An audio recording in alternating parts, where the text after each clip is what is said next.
Hello and welcome to my first video of 2023, and it's been a challenging year so far, so it has. But yesterday I had the most profound spiritual experience where enlightenment was knocking on my door, and it's carried on through to today, and my third eye is blasted open. Because yesterday, after a very challenging period where I felt frustrated at my apparent lack of progress in spiritual practice, I do Falun Gong. I've been doing that for nearly 20 years, and I did Qigong and Tai Chi for 4 years before that. I'd been meditating for 25 years, and I've been up in my practice recently because, like I say, I just wasn't getting to where I needed to go. And where I wanted to go was, of course, the ultimate state or stage of consciousness. And that's what I wanted. I wanted like the ultimate, and I was willing to pay the ultimate price to get it. Really, I wanted to die unless I experienced enlightenment. That's what I live for. I gave up everything for it. I gave up a career. I gave up ordinary life, followed my own path with heart, and because that's what I wanted. I didn't want to be a billionaire. The material things really meant nothing to me. Fame and recognition meant nothing to me. I know that these things are all fool's gold. I wanted the ultimate state of consciousness, enlightenment, what the Buddha had. And some of the teachers that I look up to, like Lao Tzu and Chang Tzu and Krishna and Shiva and Jesus and whoever, Ramana Maharshi, Adida, Samraj, Master Lee, Hong Chi, all the teachers that I had reckoned had attained the state I was looking for, and it did come knocking on my door yesterday. And I sat for 2 hours in meditation, and I put that intent into it that I wanted the ultimate experience. And when I came out of it, it seemed like at first nothing special was happening.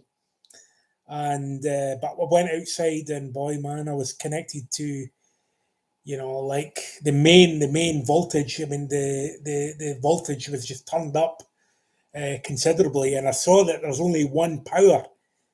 I mean, it's one thing to know that there's only one power, one spirit, one God, one Tao, one self, right?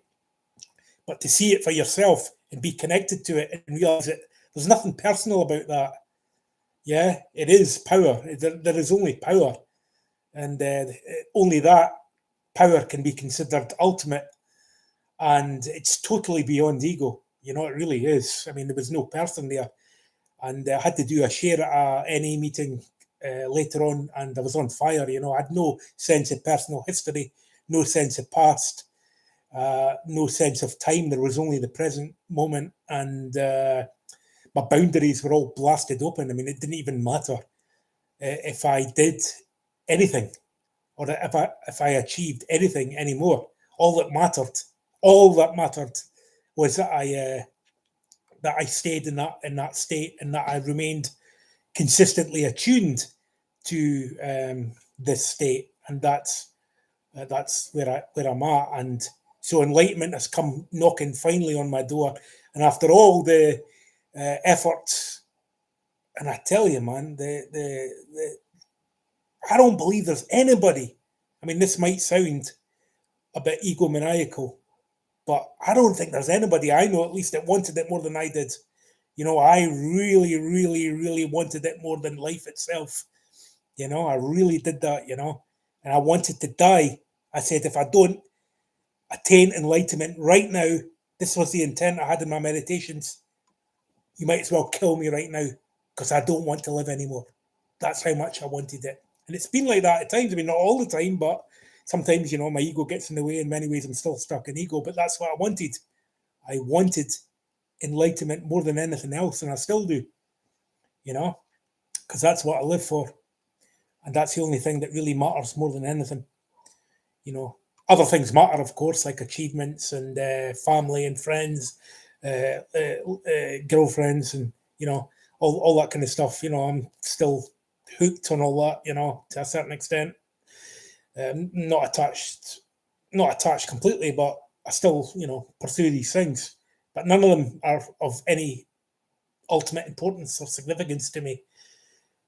Yeah, even chess, you know, and I'm a really good chess player, you know, professional chess player, but I need something more than competition and constant winning and losing and all the aggravation and anger and disappointment and defeat that goes along with that. And it's all ultimately about hate and ego and winning. And I don't want that, you know. I want ultimate love, and I do love you all, you know, and I do love the spirit more than anything else. And I want to feel that fire, but sometimes, you know, I push it too far, and I push it too far, and my boundaries just get cracked open, and I go a little bit manic. You know, such was my desire for enlightenment in the past that I was in a psychiatric hospital 6 or 7 times because I had shattered my boundaries. Those parameters of perception were blasted open. Yeah, they were blasted open, and I had no sense of self, no sense of grounding. I took a lot of drugs as well in my, and then realized that that wasn't the way, because any results that I did achieve, any states of consciousness that I did attain, they were temporary, and I was always back in. I was always back in ego, right? So I had to give up the drugs, and I did that 3.5 years ago after 22 years of experimentation with almost every kind of psychedelic you can imagine and other drugs as well. I just wanted it so bad, man. You know, I didn't take drugs for the same reason that other people took drugs. I didn't really take them for recreation. I took them because I wanted to blast open my ego. And and I know it sounds very intense and unhinged, but that's the kind of person I am, all or nothing, you know. I really, you know, I cannot put it into words. I cannot put it into words, you know. And Falun Gong, I must say, Li Hongqi represented for me the Buddha of the 21st century. And I knew when I saw that man that he was a living Buddha. And I believed that he had attained a higher state of enlightenment and power than anyone that ever lived, even the Buddha, you know, even Lao Tzu. I still believe that, you know. I still think that he represents the ultimate, because there's different levels of enlightenment. It's not just one thing. Like you get enlightenment and that's it. There's always stages even beyond the Tathagata, you know, which is beyond the Bodhisattva. And you know, don't think that, you know, because you have a spiritual experience or a spiritual awakening, that that's the end of it. There's no end to it, you know. It goes on and on and on and on. But what he was promising to his practitioners who cultivated the Fa, the law wheel, cultivated Buddha law and practiced the exercises, cultivated virtue, compassion, tolerance, forbearance, the three ultimate principles of the universe, then they would attain not only the 10,000 supernormal powers, but the ultimate divine powers and ultimately enlightenment itself, which is beyond everything. And that's what I wanted. But I didn't have it. You know, no matter how much I tried or what method that I put in or how much Falun Gong that I did, I wasn't getting to where I needed to go. And it was, I mean, I can't tell you the despair that this caused me, you know, because I'm thinking now I'm pushing 50 this year. And I thought, well, when is it going to happen? You know, when is it going to happen? This is killing me, man. You know, and I'm happy with the way my life has gone in a way, you know, like I've, you know, I've written books, I've been everywhere in the world, you know, and well, not everywhere, but I've been, you know, I've travelled a lot, you know, and I've lived a great life, an epic life, you know. But it's not enough. It's never enough for me. I want the ultimate, you know. And I don't mean that to sound egomaniacal, because it's not. It's just a desire to return to my true original self, my home. It's what we're all looking for, you know. freedom from limitation, from suffering, from boundedness, and from lack of love, lovelessness, all the limitations that the ego imposes on us. Because the ego, it's so small. It's so small, right? No matter how it wants to be big, it wants to lord over everything and everybody. But no matter how big it imagines itself to be, it isn't that big. It's tiny compared to the actual grandeur of the universe itself. Because it's like third person personal. Self, one self, you know. So to call it self is kind of really, it's a little bit confusing, it's a little bit misleading, because there's no words really that can, I'm talking about it paradoxically because words are the only, apart from the transmission, words are the only way that I can communicate it to you if you can't feel my energy, and some people can't, but I'm transmitting it to you right now, through my being, through my whole being. My whole being is about that, So if and all these teachers that tell you, oh, well, you're already enlightened and you don't require any effort, I can tell you, man, it's pure horseshit. It really, really is. Yes, in a sense, what they're saying is correct because everybody is always already connected to the source, to the self, to the Tao, to the universe, to God. But unless you realize that, unless you acknowledge that connection, unless you're actually aware of that power right now, in the present, always and already the case, then it's just information. It's just secondary knowledge because you can't embody it, you can't live it, you can't use it. It's just a hair's breadth away. It's so close. That's why I say enlightenment comes knocking, but you have to want it more than anything else because only then will the spirit know that you're serious, right? The spirit has to know that you have a serious intent.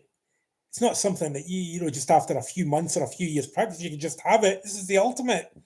It takes lifetimes, or it takes at least a lifetime to get there, That's why I'm very suspicious of all these teachers that talk about enlightenment because I think they have read the books and they've had a few experiences, so they know of it, but they don't know about it, right?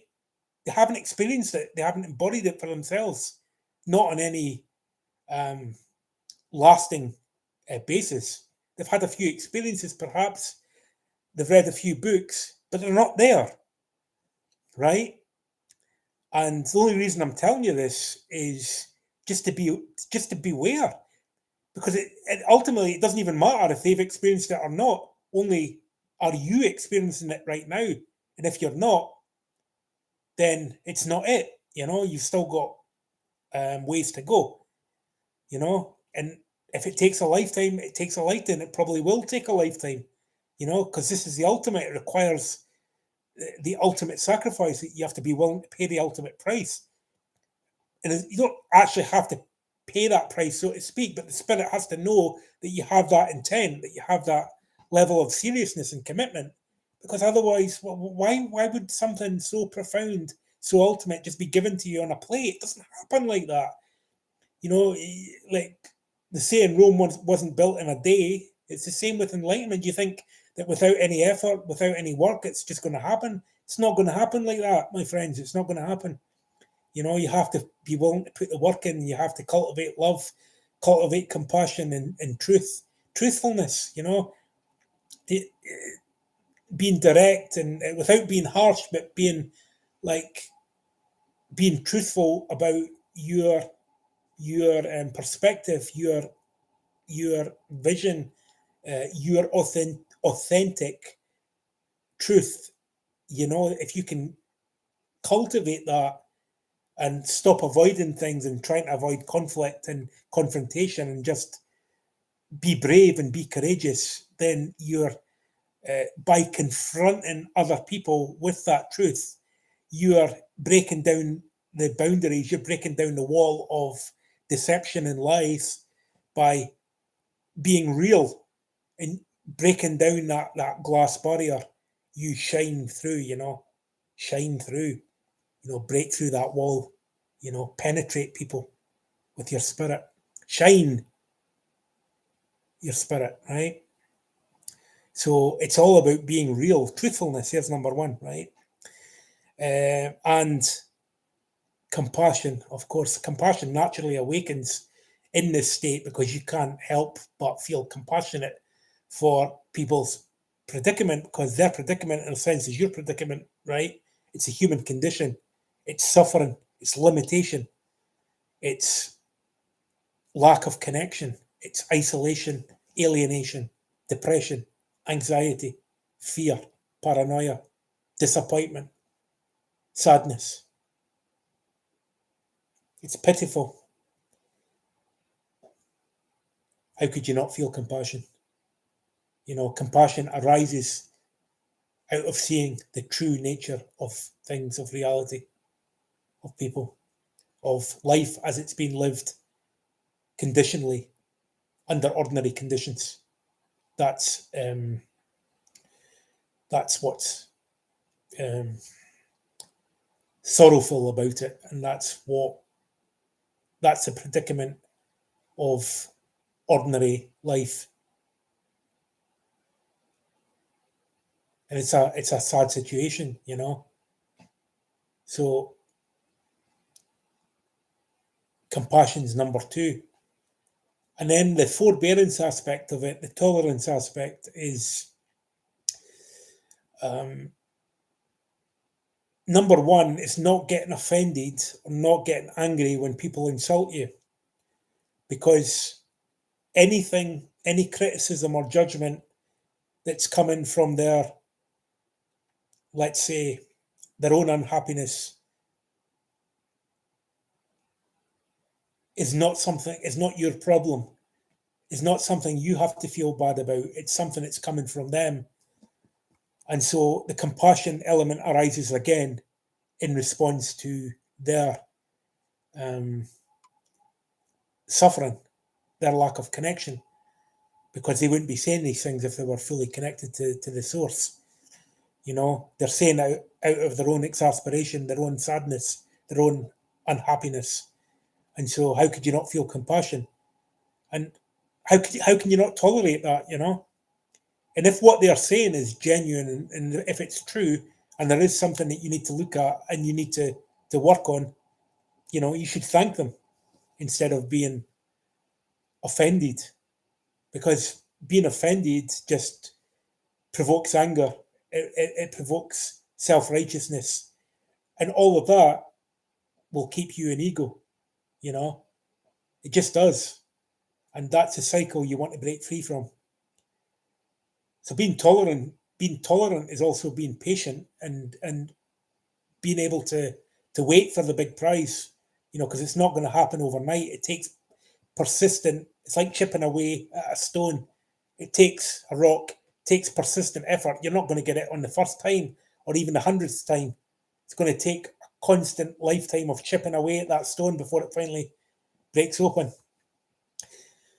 So patience, tolerance, the universe in itself is the ultimate forbearer. It's the ultimate hardship endurer, for lack of a better expression, because it endures everything. It endures violence, torture, murder, malevolence, genocide, suicide. It endures all and forgives all and embraces all. No matter what happens, God is still there. Enlightenment still is. It doesn't change the nature of spirit. It doesn't change the nature of power. Right? No matter what happens, the universe endures.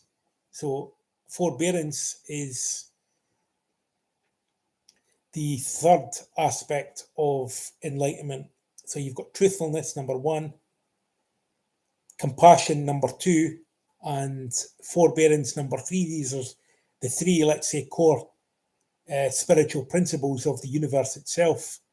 And those 3 you should cultivate in your daily life. Now, some spiritual people talk about love as being the ultimate, and in a sense that's true, but love is an ephemeral, or what's a better way to put it, love is not what we commonly call love, which is a kind of human attachment. I mean, that is part of it, but the love that I'm talking about, the universal love, is unconditional, it's detached, and it flows through all things. It's a force that binds all things, and it's impartial. It loves everything equally, no matter if you're Mother Teresa or Hitler. It loves impartially and unconditionally. There's no conditions attached. Doesn't matter what you do, that impersonal love persists. Yeah. It doesn't it's not a relatable love. It's not a human love. It's a universal love, a God love. It's a God force, loving all unconditionally and universally. So that love is also seen when enlightenment happens, or when you attain to that state of consciousness. And that's ultimate love. That love also extends towards all sentient beings, what we call compassion. So love is the 4th element. So that's 4 elements to enlightenment. Of course, there are other elements as well, but I won't go too much into those. There's also a 5th element. You could call it power, because this power is greater than all apparent powers. You can have all the powers of Superman or Batman or Judge Dredd or any superhero, but it doesn't compare to that power, because that power generates all other powers. It is the source power, ultimate power, the power of God, the power of spirit, the power of oneness. And it's accessible when you attain inner silence. The silencing of the internal dialogue gives you access to that power. And like I say, it's not really personal, because there's no one that can possess it. It just is what it is. And it's a singularity, right? So power is the 5th element. And it's the energy that sustains the cosmos. It sustains all living beings. It lives us all. Because on this earth, none of us are in control. Yeah. You don't breathe your own breath. You don't circulate your own blood. You don't control your digestive system or cellular regeneration or your nervous system or your responses, your emotional responses. You don't control when you're hungry, when you're tired, when you walk, even when you talk. It's all being lived. And what is living you but that power? That power is living you. We are being lived by power, by spirit. Spirit's another name for power, because it has the quality of spirit, essence, right? Source. So that's the 5th element. A 6th element, it just slipped my mind. This is the difficulty of losing one's short-term memory when one's tuned into all of this. But there was a 6th element. Oh yeah, spirit, consciousness, self. Anyway, it's slipped my mind now. But there's more to this, which I will reveal as it comes to me, because all this is just coming to me in the moment. But yeah, well, knowledge. Let's say knowledge could be a 6th element. Knowledge is power and energy transmitted into information. It's intelligence. It's the intelligence of the universe making itself known. It's a mystery making itself known and accessible to human awareness or human consciousness. Now, ordinarily, in the mode of ego, we can perceive that knowledge. We have information that we glean through books, through teachings, through interactions with others, through our education system and peers and so on. But universal knowledge or intelligence, what I call pure intelligence, is only accessible when the mind gets out of the way and when the ego steps out of the way. And when that happens, one gets access to knowledge with a capital K. You could call it silent knowledge or silent power, pure intelligence. But it's energy and information from the source, and there's no filter, there's no mediating factor getting between the original station, the source, and the receiver, which is yourself. There's no noise that distorts the signal between the transmitter and receiver. Yeah. So it's a direct transmission, and it's irrefutable. It's undeniable. It says that in no uncertain terms that spirit is real, consciousness is real, that what science has told us is a lie or merely something superficial, and it's only dealing with exterior matter, but it's not the ultimate. It's got nothing to do with the truth of the universe itself. It's just a very small portion of it, a slither of it, and sliver. So we have to, double our efforts and connect to that source, that oneness station, to get to the reality, because ultimate reality is what's ultimately real, and what's ultimately real only is true. Yeah.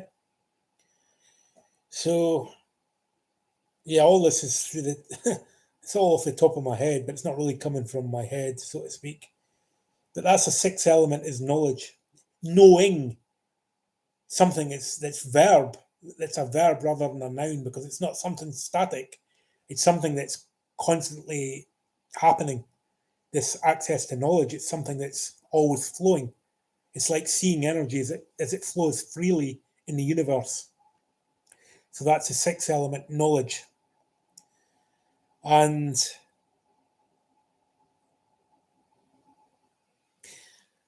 you could add a seventh element and say that there's also a feeling of bliss, of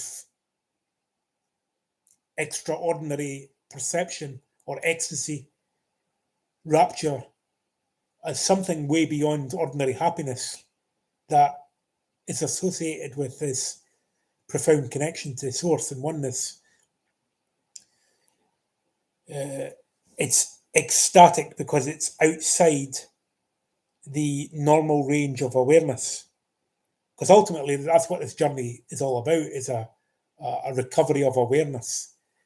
Because it's not really about power, but about awareness, Awareness is intent. The universe has an intent, and that is its purpose, to intend itself upon our consciousness. But our consciousness is the source. Ultimately, it is one thing. It is us. We are manifest here as bodies. But really, what we really are is God. Source, oneness, spirit. That's our true nature. That's our true original self. So I will get back to you on how this journey is unfolding, but it's looking good, people. It really is. Thanks for listening.